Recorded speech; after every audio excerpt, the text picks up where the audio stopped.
Hey guys, today I'm bringing you a new video on probably my favorite Strand build that I have ever used. I've always thought the idea of threadlings and spawning in an army to fight beside you is a super fun idea, and with this build, you can do just that. Threadlings recently got some nice needed buffs this season, and pairing them with the new Hunter Strand aspect, you can create wave after wave of fun creatures to do your bidding for you and aid you in battle. While it might not be the most meta-defining Strand build available, it certainly is the most fun I've had with a Strand build. So without further ado, let's get into the build.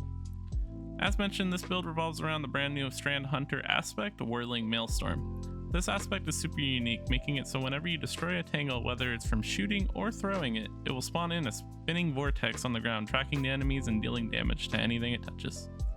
This aspect is honestly one of the coolest things this game has added in my opinion, and it makes for a good ad clear option as well as dishes out some pretty solid numbers just for shooting a tangle. Our second aspect isn't really something that improves our spinning vortex, but gives more firepower to the abilities, so I went with Widow Silk. This aspect just provides us with a second grenade charge for whatever grenade we use, which is very helpful. Speaking of the grenade, you guessed it, we are using the Threadling grenade to contribute to the spawning and army fantasy. Rounding out the rest of our abilities, we have Threaded Spike as it is our only melee option, pairing it with Gambler's Dodge so that we can refund the melee whenever we need to in combat. And last but not least, we have our Super Silk Strike as it is also our only option, but it is a fantastic option for high damage dealing boss damage. Moving over to the fragments now, first up is Thread of Generation, which gives us grenade energy when we deal damage to enemies. This includes damage from Threadlings and dot effects like Wither Horde or Anarchy, and anything else that would hurt an enemy. This fragment is still insane even after its recent nerfs, giving us essentially free grenade energy just for playing the game. Next up is Thread of Warding, which allows us to get Woven Mail for picking up Orbs of Power, which we will be doing a lot. Woven Mail recently got a nerf in Season 22, only providing 55% instead of 60% damage resist, but that is still an extremely high amount of damage that you can just ignore while in combat. These next two fragments are based completely off the army fantasy, so I went with Thread of Rebirth, which grants my Strand weapons the chance to spawn in Threadlings on kills, and Thread of Evolution, which increases our Threadling damage by 25% as well as making them travel further, making it so we can both spawn in more Threadlings as well as make them do way more damage. The weapons needed for this build are really just your world. It doesn't really matter what you use. Using Strand weapons does help. Hatchling is a good perk. My favorite setup was Navigator with Posterity and the Root of Nightmares grenade launcher that had Hatchling on it. But I was also having success with the Root of Nightmares auto rifle, Rufus's Fury, with Hatchling and pairing it with Forbearance for some insane ad clear. The weapons don't really define the build, and that's what I really like about it. As for exotic armor, I see two different pieces that you can run with this build, one being Foe Tracer because of its new rework that provides a very strong 25% damage bonus to weapons matching our subclass when we hit enemies with our abilities. The other option being my favorite, Frosties.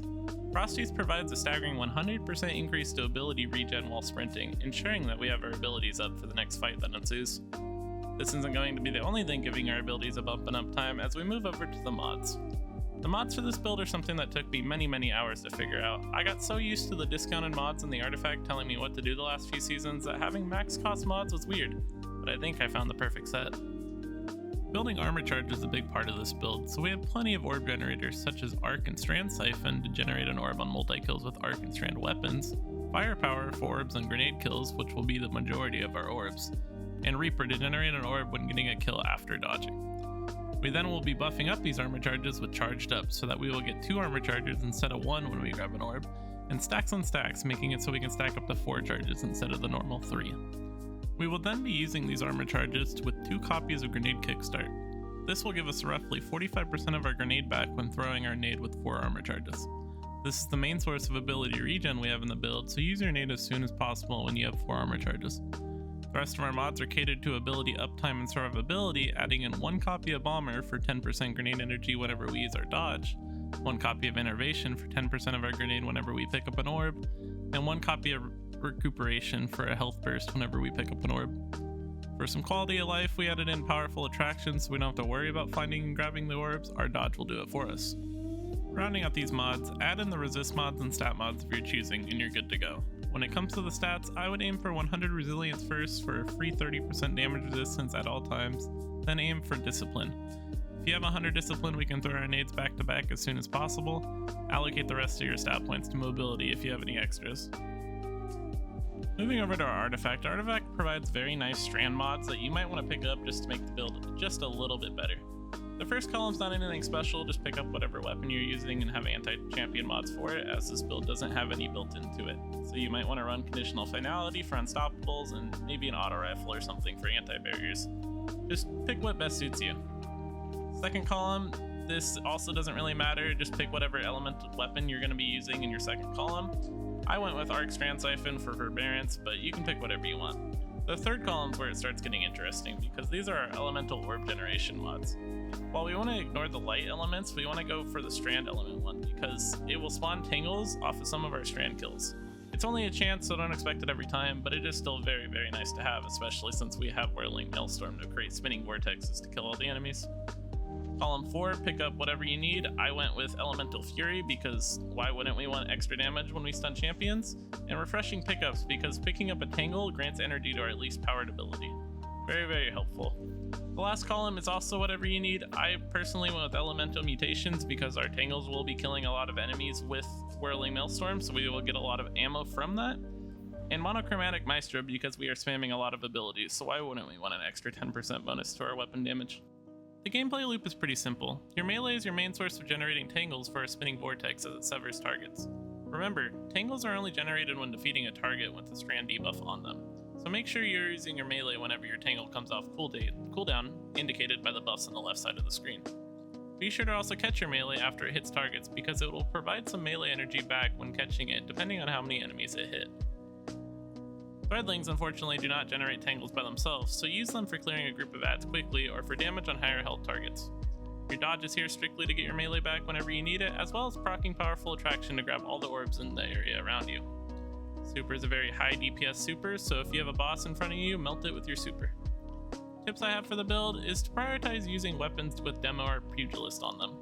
Hatchling isn't as important as those perks, but find a weapon with both of them if you can, like the Root of Nightmares auto rifle or grenade launcher mentioned previously. These will significantly help the ability uptime of the build and make the build that much more fun. The last tip I want to add for the build is don't be afraid to shy away from the Threadling grenade. Yes, the whole build is built around throwing as many Threadling grenades as possible and building an army, but you don't really need it if you're in content with unstoppable champions or whatnot. Just switch it to Suspend Grenade. Keep in mind that some of your fragments are catered towards Threadling, so you might want to switch those a little bit too. But the build works perfectly fine with Suspend Grenade or Grapple. It's just I want the army building power fantasies, so yeah. Like I said, if you need Unstoppable or something, feel free to change your grenade. That's about it for the video, Guardians. I just want to take a second here though to say thank you for all the support on the high stat armor video I posted 2 days ago.